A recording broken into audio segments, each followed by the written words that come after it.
આવો આવો બચ્ચો કાકા આવો. ઘણા સમયે તમે આવ્યા. બેસો. કેમ છો? મજામાં? પરંતુ કાકા તમારો ચહેરો કેમ ફિક્કો લાગે છે? તબિયત તો સારી છે ને? ઘરના બધા મજામાં? કોઈ તકલીફ તો નથી ને? હે ભગવાન, આ બધા પ્રશ્નોની હારમાળામાં હું તમને પાણી આપવાનું જ ભૂલી ગયો.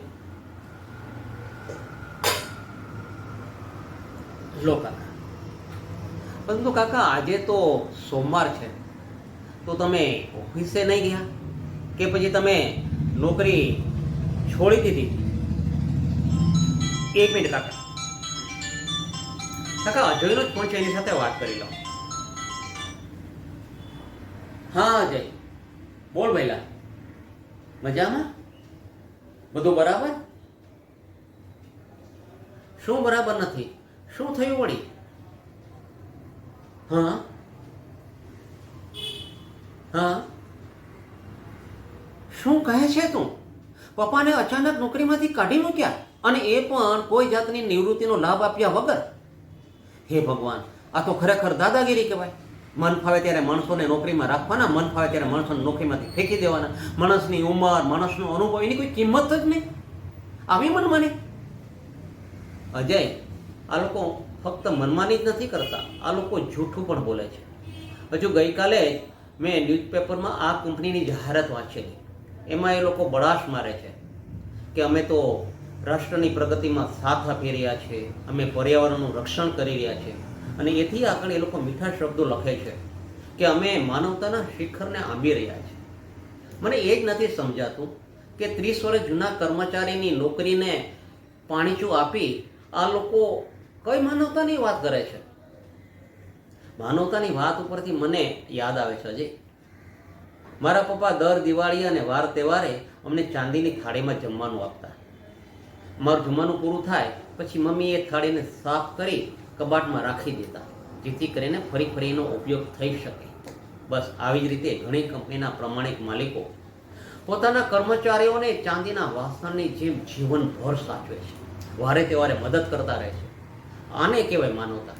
પરંતુ હવે આજે જમાનો બદલાઈ ગયો છે.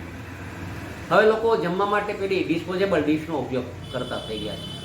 જમવાનું પૂરું થાય એટલે એ ડીશને કચરા પેટીમાં ફેંકી દેવાય. બસ આ જ રીતે ઘણી કંપનીના સ્વાર્થી માલિકો પોતાના કર્મચારીઓ જ્યાં પૂરી શક્તિથી કામ કરી શકે ત્યાં સુધી એઓને નોકરી ઉપર રાખે, પગાર આપે. પરંતુ જેવા તેઓ બીમાર પડે, લાચાર બને કે એઓની ઉંમર થાય એટલે તેમને નોકરીમાંથી ફેંકી દે. અજય, તારા પપ્પા સાથે પણ આવું જ બન્યું છે. તારા પપ્પા જે કંપનીમાં કામ કરી રહ્યા હતા ને, એ કંપનીના માલિકે 30 વર્ષ સુધી પપ્પા પાસેથી કામ કઢાવી પપ્પાનું હીર ચૂસી લીધું. અને હવે પપ્પાને ઉંમરનું કારણ બતાવી તેને પેલા ડિસ્પોઝેબલ ડીશની જેમ નોકરીમાંથી ફેંકી દેતા. આપણે શું કરી શકીએ? કદાચ કોર્ટમાં જઈએ તો પણ ચુકાદો આવે ત્યાં સુધી પપ્પા હયાત હોય કે ના.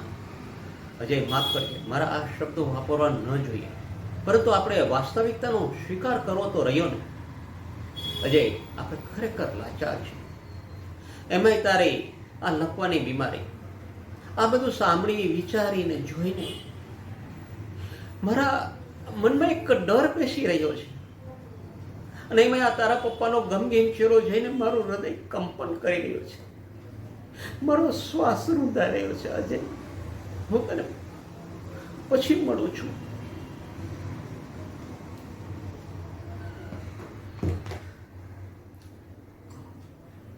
હા બચ્ચુ કાકા, અમે તમારી જ વાત કરી રહ્યા હતા. હવે મને ખબર પડી કે તમારો ચહેરો કેમ ફીકો છે. હવે માણસ ડિસ્પોઝેબલ બની ગયો છે. પરંતુ બચ્ચુ કાકા, તમે ચિંતા નહીં કરતા. હું છું ને, હું તમારી સાથે અને અજય સાથે પેલા ચાંદીના વાસણની જેમ જીવનભર જોડાયેલો રહીશ.